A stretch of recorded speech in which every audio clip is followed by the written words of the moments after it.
Kasaragod Adukkathubayal ഗുത്തൂർ road residence അസോസിയേഷന്റെ ആഭിമുഖ്യത്തിൽ കുടുംബസംഗമവും ഓണാഘോഷവും നടത്തി. നഗരസഭാ വൈസ് ചെയർപേഴ്സൺ ഷംസീദ ഫിറോസ് ഉദ്ഘാടനം ചെയ്തു.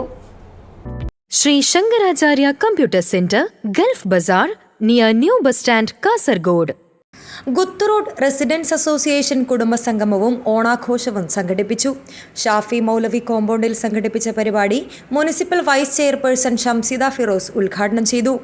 ഒരു അസോസിയേഷൻ എന്ന് പറഞ്ഞാൽ ഇങ്ങനെ ഇരിക്കണം. ഒരു നാടിന്റെ തന്നെ ഒരു അഭിമാനമാണ് ഈ റെസിഡൻസ് അസോസിയേഷൻ, ഗുത്തൂർ റെസിഡൻസ് അസോസിയേഷൻ. കാരണം നമ്മളെല്ലാവരും ഇവിടെ ഇപ്പോൾ 50ഓളം പേര് ചേർന്നിട്ടുണ്ടെങ്കിലും 50 പേർക്ക് വിവിധ തരത്തിലുള്ള ആശയങ്ങളാണ് ഉണ്ടാവുക. അല്ലെങ്കിൽ വിവിധ മതത്തിൽ നിന്ന് വന്നവരായിരിക്കാം, വിവിധ രാഷ്ട്രീയ പാർട്ടിയിൽ നിന്ന് വന്നവരായിരിക്കാം, അല്ലെങ്കിൽ വിവിധ തരത്തിലുള്ള വസ്ത്രധാരണയിലും ഞങ്ങളെല്ലാവരും വ്യത്യസ്തരല്ലേ.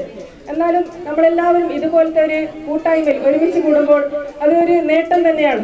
എന്തായാലും ആ ഒരു നേട്ടം എപ്പോഴും ഉണ്ടാവട്ടെ എന്നാണ് ഞാൻ ആത്മാർത്ഥമായി ആഗ്രഹിക്കുന്നത്. ഇത് ഒരു നാടിന്റെ തന്നെ ഒരു സമ്പത്താണ്, ഒരു മുതൽക്കൂട്ടാണ്. ഇനി ഫ്യൂച്ചറിലേക്കും ഇതുപോലെ തന്നെ ഉണ്ടാവട്ടെ.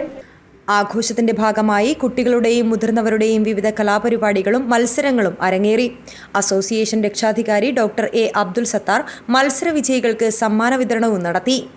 അസോസിയേഷൻ പ്രസിഡന്റ് കൊടിവളപ്പ് അബ്ദുള്ള അധ്യക്ഷത വഹിച്ചു. റെസിഡൻസ് അസോസിയേഷൻ ഫ്രാക് ജില്ലാ സെക്രട്ടറി എ പ്രഭാകരൻ ആശംസകൾ നേർന്ന് സംസാരിച്ചു. Guttur road residence secretary Abbas Ali Cherangai report അവതരിപ്പിച്ചു. Mahabala Nayak, A K Anwar, Maulavi Shafi, Mansoor Calcutta, doctor Sufiya Avanash, doctor Nihal Tasleem, K T Avanash തുടങ്ങിയവർ നേതൃത്വം നൽകി. സെക്രട്ടറി ലോകേഷ് നായക് സ്വാഗതവും treasurer K K Muhammad Anwar നന്ദിയും പറഞ്ഞു. വിവിധ പരീക്ഷകളിൽ ഉന്നത വിജയം നേടിയ വിദ്യാർത്ഥികളെ പരിപാടിയിൽ അനുമോദിച്ചു. 50ഓളം കുടുംബങ്ങളടങ്ങുന്ന അസോസിയേഷൻ ഓണാഘോഷ വാർഷികാഘോഷ പരിപാടി വിഭവസമൃദ്ധമായ ഓണസദ്യയോടെ സമാപിച്ചു. News bureau, Kasaragod.